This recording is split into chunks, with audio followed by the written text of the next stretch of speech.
darling. Fancy seeing you. Well, you've seen a man passing in the last few minutes. This is the man you want, I think. Yeah, miss, now you're a special constable. What's the idea? What you doing As here long as for? you stay, he stays.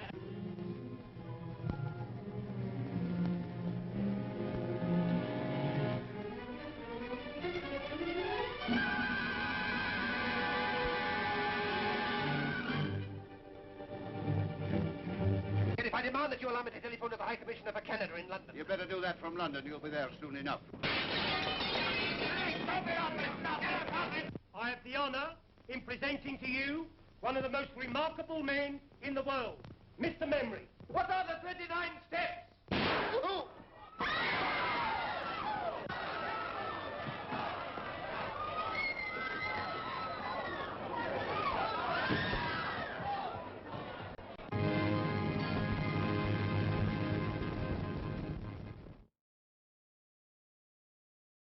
A music hall in London will play host to a concert by Richard Hannay, who was born in Canada. The event will take place in the United Kingdom. Robert Hannay. As you watch a demonstration of Mr. Memory's, Wiley Watson's, extraordinary recall talents, it is conceivable that you may hear gunshots in the background. Mr. Memory is played by Wiley Watson. During the chaos that ensues, a frightened Annabella Smith, who is represented by Lucy Monheim, seizes hold of Hannay and convinces him to take her back to his apartment. She admits that she is a counter spy after getting off the bus, and that she fired the rounds in order to distract the assassins who are pursuing her outside on the street. She says that she did this in order to protect herself. In addition to that, she claims that she carried out these actions in order to save her own life. She asserts that she behaved in this way so that she could protect herself from potential danger. She asserts that she is aware of a plot to steal crucial British military secrets that was conceived by a man who was missing the top joint on one of his tiny fingers. She says that the man was invented by a man who was missing the joint on one of his little fingers. She asserts that she is aware of this plot despite the fact that it was just recently brought to her attention. She has the idea that this specific person was the one who thought of the plan, but she cannot be sure of this. In order to thwart the scheme, she will need to go to Scotland, where she has a sizable residence in a relatively peaceful neighborhood.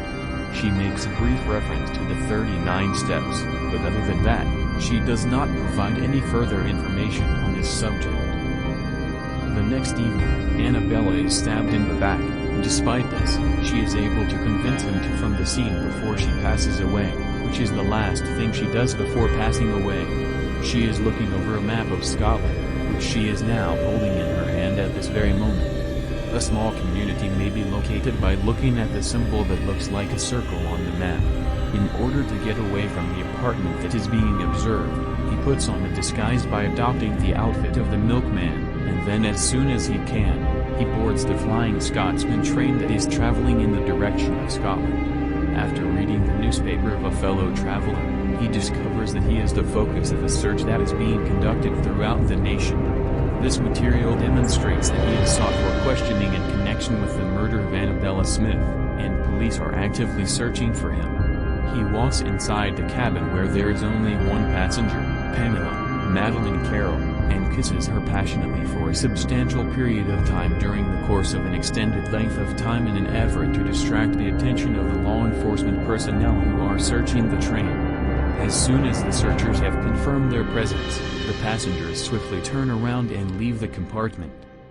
However, she is able to escape from his awkward hold, and once they are back home, she immediately contacts the authorities to file a complaint about what had happened and explains what has placed to them. When Hannay makes her desperate attempt to escape from the police by leaping into the fourth rail bridge, the train has already come to a full halt there as a result of the emergency brake that was engaged by the authorities. This is due to the fact that the authorities activated the emergency brake. The wanted man spends the night hiding with an impoverished farmer, John Laurie, and his young wife, Peggy Ashcroft. Because of something that was written in the newspaper, the farmer's wife is aware of the whereabouts of the fugitive, but she has decided not to reveal this information to anybody. When the guy makes the decision to depart the next morning, with the assistance of his wife, while wearing the black Sunday coat that belonged to the farmer. The farmer's spouse has already made arrangements to turn the man over to a search squad. The farmer's black Sunday coat was worn by the guy. On the other hand, rather of remaining, the person runs away. He approaches the spot of his objective on foot while simultaneously making a phone call to a large estate that is currently being occupied by people who have only lately moved there. There is a large party going on, and both the host of the party and the maid end up lying to the police about having seen a stranger at the party. They both claim that they saw the stranger at the party. When he bestows the name Annabella Smith to the maid, the party is already in process at the time. It is disclosed that Professor Jordan, Godfrey Toro, who lends Hannay's story an air of legitimacy, is missing the top joint in his baby finger. Hannay's tale is given the air of credibility as a result. This gives the tale Hannay tells an air of veracity and credibility. In order to win the audience's faith, the story of Hannay is made to seem as if it might really happen. Hannay is shot by Jordan, but the bullet is mercifully deflected by a hymnal that belonged to the farmer and was left in one of the farmer's coat pockets. Hannay survives the gunshot wound. Jordan fires his gun at Hannay. Hannay goes to the local sheriff to report that he took the professor's vehicle. However, the sheriff and the police do not believe his charges that Jordan has become friends with them. Hannay's accusations are not accepted. The assertions made by Hannay are not believed. Hannay is now being detained in incarceration as a direct consequence of the murder that took place in London. Hannay breaks a glass pane in an attempt to seem less noticeable among the other people in the room. This is done in an effort to make him less noticeable to others. After avoiding his pursuit via a door in the back alley, he finds himself at a political conference, where he is mistaken for the inaugural speaker who is running a little bit past time. This causes confusion among the attendees of the conference. It is now time for him to make his remark, and the floor is open to him. Even though he is not familiar with the background of the politician that he is advocating for, as soon as he sees Pamela enter the room, he immediately begins giving an outstanding speech. This is despite the fact that he is completely ignorant on the subject he is discussing. Hannay envisions a society in the not-too-distant future in which no one will be unfairly punished, no one will be persecuted, and no government would plot against another one. Pamela admits that she is familiar with him and shares this knowledge with two males whom she believes to be members of the law enforcement agency. Handcuffs are applied to both Pamela and Hannay before they are taken in separate vehicles to the police station to be processed.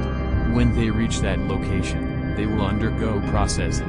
Pamela is being held hostage by her kidnappers, and when she points out that they are near to a police station, her kidnappers explain that they are actually heading to a different police station in a different town.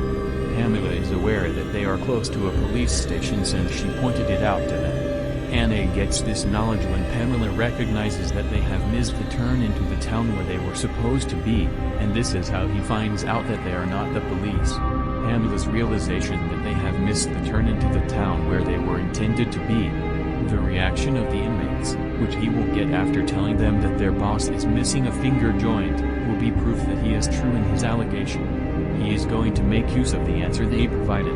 When the kidnappers were forced to exit their vehicle in order to move a flock of sheep that was clogging the narrow path, one of the henchmen shackled Hannay to Pamela so that they could restart their pursuit of Pamela. This allowed the kidnappers to continue their search for Pamela. This made it possible for the people who kidnapped Pamela to continue looking for her. As Hannay tries to escape from the situation, she forces the other woman to come with her. Hannay and Pamela, who had been following them, were ultimately successful in evading detection by the spies by concealing themselves behind a waterfall at one point. They were successful in avoiding notice on another occasion by concealing themselves behind a bridge that was covered with sheep. In spite of Hannay's best attempts to convince Pamela that his version of the events is accurate as they journey across the countryside and spend the night in a bar, she continues to be unconvinced by his story of what has transpired. Pamela continues to reject his story of what has taken place. The two individuals are able to disguise the fact that they are bound by handcuffs by presenting themselves to the outside world as inseparable lovers who are unable to keep their hands to themselves. When the imaginary authorities come at the inn and question who is staying there, the innkeeper's wife, who is under the impression that the guests are a fugitive pair in love, puts on an act to protect them. She believes that the guests are a fugitive couple in love. When Pamela takes off her wet stockings while they are still tied to the bed, it results in a multitude of circumstances that are uncomfortable but hilarious. Pamela is a participant in several of these activities. She hid and waited for him to fall asleep before seizing the opportunity to escape her confinement and break free of her bindings. During the course of her escape, she overhears one of the bogus police officers conversing on the phone below, and the dialogue provides evidence that Hannay's account is true. Following that, she returns to the location, and she eventually finds herself dozing off on the sofa there. Hannay is informed by Pamela of the information that she discovered the next morning, including the fact that the spies are now on their way to London. Pamela also lets Hannay know that she discovered this information. Pamela also emphasizes the fact that she discovered the knowledge the morning after the previous day. Pamela contacts Scotland Yard by phone just before she leaves the country, and then after she is in London, she travels to the location in person. Scotland Yard, which is located in the United Kingdom, has started an inquiry into the possibility that the plot included some kind of espionage. Because there have been no instances of missing crucial information that have been reported, nobody takes her seriously. They came to the conclusion that it would be in everyone's best interest to first allow her to go and then to follow her to Hannay's location. This was the reasoning for their decision. Hannay is informed by Pamela of the information that she discovered the next morning, including the fact that the spies are now on their way to London. Pamela also lets Hannay know that she discovered this information. Pamela also emphasizes the fact that she discovered the knowledge the morning after the previous day.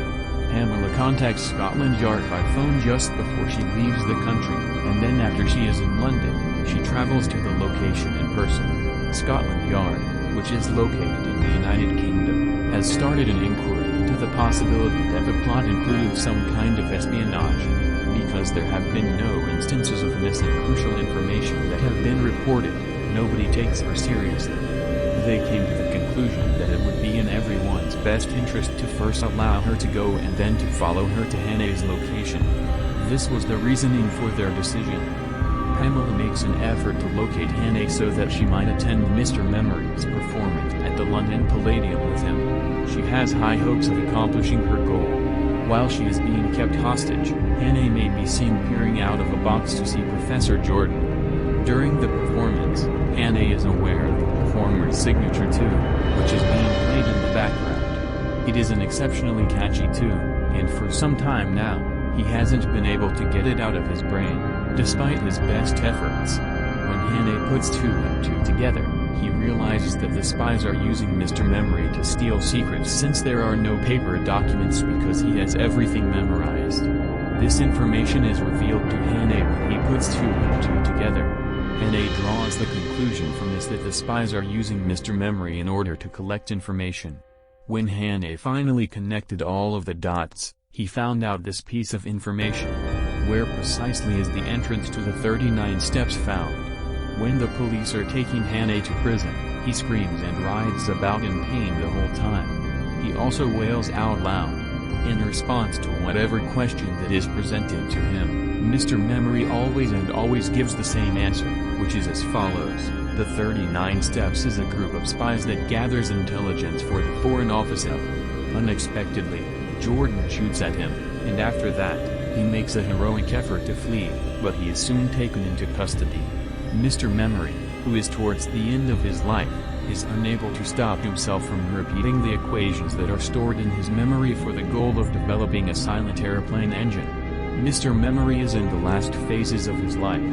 Despite the fact that Hannay is still being held back, Pamela and him can be seen in the final shot holding hands and laughing together. The shackle, on the other hand, continues to hold him back and prevents him from moving in any forward direction.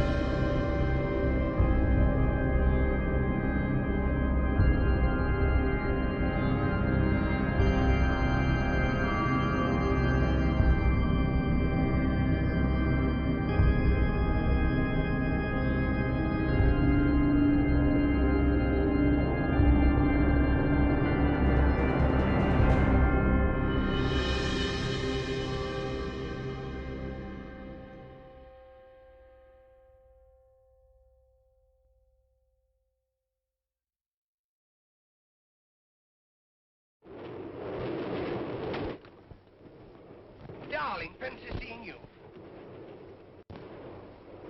Well, you've seen a man passing in the last few minutes. This is the man you want, I think. There, miss, now you're a special constable. What's the idea? What are you doing As this long as for? you stay, he stays.